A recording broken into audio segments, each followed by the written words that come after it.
Halo Sobat Hukum semuanya, kenalin, aku Hafidz Surahman.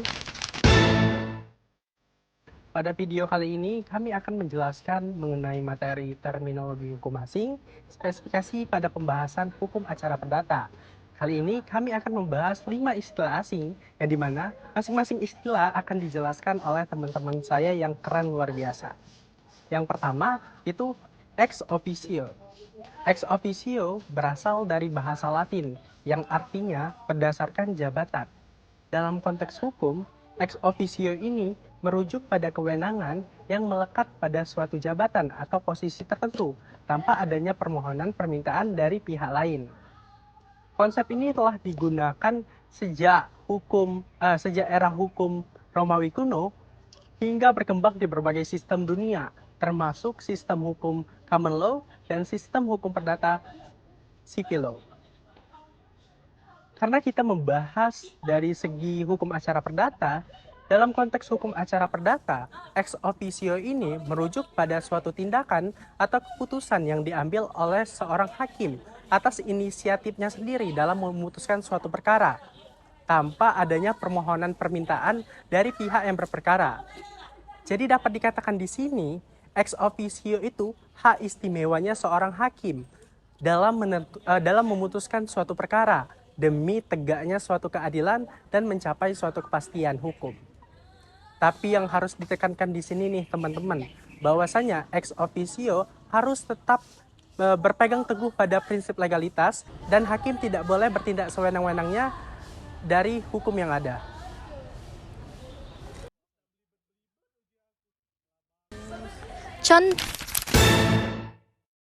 Contoh penerapan dari terminologi ini misalnya membebankan kaidah istri kepada mantan suami setelah terjadinya perceraian. Suami seharusnya memberikan hak-hak kepada istri sebagai penyelenggara segala keperluan rumah tangga sehari-hari, namun seringkali mengabaikan tanggung jawabnya. Nah, disinilah hak ex officio bertujuan agar istri mendapatkan hak-hak yang harus diterimanya walaupun setelah perceraian dengan mempertimbangkan keadaan dari pihak istri. Skala kewajiban bagi suami ini dipertimbangkan dan diputuskan oleh hakim berdasarkan hati nuraninya dan melihat fakta-fakta yang terjadi dalam suatu perkara tersebut.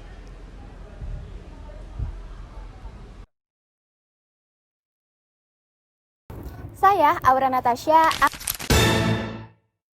akan menjelaskan terminologi bagian pro bono. Pro bono berasal dari bahasa Latin, yaitu pro bono publico, yang artinya adalah untuk kebaikan publik atau untuk kebaikan bersama. Dalam ranah profesional, pro bono sering dikaitkan dengan memberikan jasa atau sebuah layanan secara cuma-cuma atau secara sukarela kepada orang-orang yang memang membutuhkan tanpa dipungut biaya sama sekali. Sekalipun dipungut biaya, itu sangat sudah dikurangi oleh para profesional seperti para advokat, dokter, serta para konsultan. Ini sering digunakan untuk memberikan bantuan kepada sekelompok orang atau kepada individu atau untuk mendukung tujuan sosial. Kemudian kita lanjut kepada asal-usul daripada pro bono itu sendiri. Pro bono pertama kali digunakan di masa Romawi kuno, di mana para ahli bidang hukum serta para profesional pada saat itu menawarkan layanan serta jasa-jasa mereka kepada orang-orang yang membutuhkan, terkhususkan kepada orang-orang yang tidak mampu untuk membiayainya. Kemudian, pro bono semakin berkembang di dalam masyarakat untuk mendukung kebutuhan manusia yang ada pada saat itu. Kemudian pada abad ke-20, pro bono semakin bisa diterima oleh masyarakat luas. Karena banyak praktisi hukum atau orang-orang yang profesional pada saat itu ikut turut andil untuk membantu masyarakat secara luas. Kemudian penjelasan selanjutnya akan dijelaskan oleh rekan kerja saya. Baiklah, saya Juniansa Adereja. Saya akan menjelaskan contoh penerapan dari pro bono itu sendiri. Jadi, contohnya adalah seorang advokat dari lembaga bantuan hukum melakukan pendampingan hukum secara gratis kepada seorang buruh yang dipecat secara sepihak oleh perusahaannya tanpa diberikan pesangon atau hak-haknya sesuai dengan peraturan ketenagakerjaan. Dalam kondisi tersebut, buruh itu tidak memiliki kemampuan finansial untuk menyewa seorang advokat atau pengacara guna memperjuangkan keadilannya di pengadilan. Kemudian, advokat membantu dalam berbagai aspek seperti menyusun gugatan, memberikan nasihat hukum, mendampingi dalam proses mediasi, hingga memperjuangkan hak-haknya di persidangan. Dengan bantuan hukum tersebut, buruh yang menjadi korban ketidakadilan tersebut tetap mendapatkan pelindungan hukum meskipun memiliki keterbatasan ekonomi.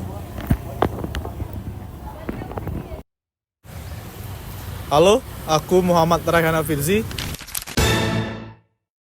Istilah yang ketiga, yaitu asas in dubio pro reo, itu berasal dari bahasa Latin yaitu ketika ragu, putuskan di pihak terdakwa. Asas ini juga terdapat dalam prinsip hukum peradilan pidana yang menyatakan jika ada keraguan, maka putusan yang diambil harus menguntungkan terdakwa. Asas ini juga sering digunakan oleh Mahkamah Agung dalam memutuskan perkara. Nah, dengan berjalannya seiring waktu, asas in dubio pro reo ini diterima sebagai hukum modern, baik di negara-negara yang menganut sistem hukum sivil seperti Indonesia dan Eropa, maupun di negara yang menganut sistem hukum umum seperti di negara Amerika dan Inggris. Konsep ini juga telah dijelaskan dalam aturan internasional hak asasi manusia dalam pasal 11 ayat 1 Deklarasi Universal Hak Asasi Manusia yang menyebutkan bahwa setiap orang yang dituduh melakukan kesalahan dinyatakan tidak bersalah sampai terbukti bersalah di pengadilan. Selanjutnya dilanjutkan oleh saudari saya. Halo, perkenalkan nama saya Citra Wandari. Saya di sini akan menjelaskan contoh penerapan asas in dubio pro reo. Nah, terdakwa dinyatakan bebas secara putusan kasasi di dalam Mahkamah Agung. Meskipun terdakwa sempat dinyatakan bersalah di pengadilan negeri dan pengadilan tinggi. Nah, ternyata hakim ini menerapkan asas in dubio pro reo dikarenakan terdakwa dinyatakan tidak bersalah. Meskipun asas in dubio pro reo sejalan dengan Pasal 183 KUHP yang mengharuskan hakim untuk memperoleh keyakinan di dalam bukti tersebut. Halo, perkenalkan nama saya Andara Saputra. Di sini saya akan menjelaskan istilah hukum asing yang keempat, yakni lis pendens. Asal-usul kata lis pendens berasal dari bahasa Latin, yakni lis yang berarti perkara dan pendens yang berarti sedang berjalan. Lis pendens merupakan konsep yang telah ditemukan sejak zaman Romawi kuno. Bagian dari sistem hukum untuk mencegah adanya sengketa ganda. Prinsip ini kemudian diadopsi oleh banyak negara sebagai bagian dari hukum acara perdata modern.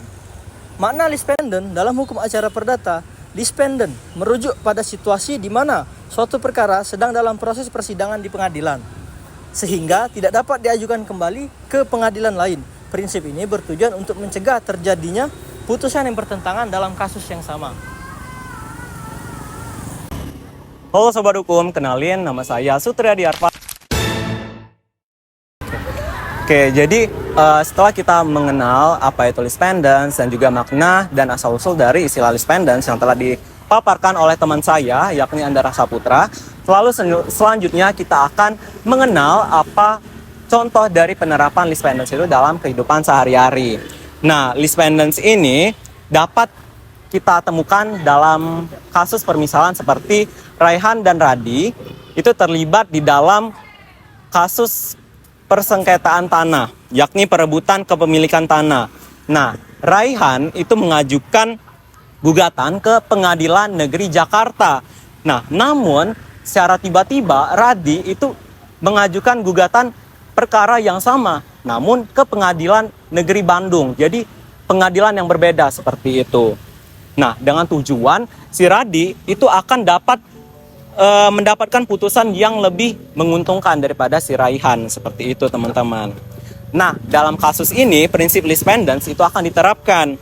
Nah, Pengadilan Negeri Bandung akan menolak gugatan dari yang diajukan oleh Radi selaku pihak penggugat kedua, karena perkara yang sama itu sudah diajukan ke Pengadilan Negeri Jakarta oleh si Raihan, seperti itu. Nah, jadi Pengadilan Negeri Bandung itu akan menolak perkara yang diajukan oleh Radi. Sehingga dengan demikian, proses peradilan itu dapat berjalan lebih efisien dan hak-hak Raihan sebagai penggugat pertama itu akan tetap terlindungi.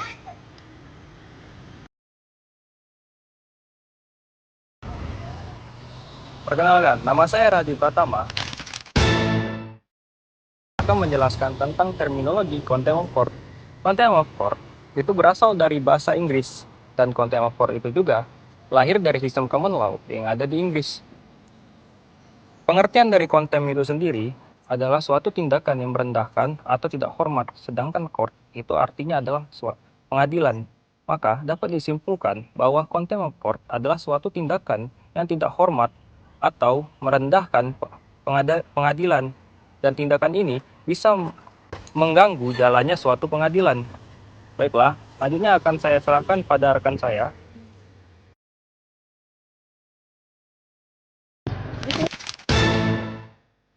Ini saya akan melanjutkan penjelasan dari tadi. Bentuk contempt of court berperilaku tercela dan tidak pantas di pengadilan. 2. Tidak mentaati perintah-perintah pengadilan. 3. Menyerang integritas dan imparsialitas pengadilan. 4. Menghargai jalannya penyelenggaraan pengadilan.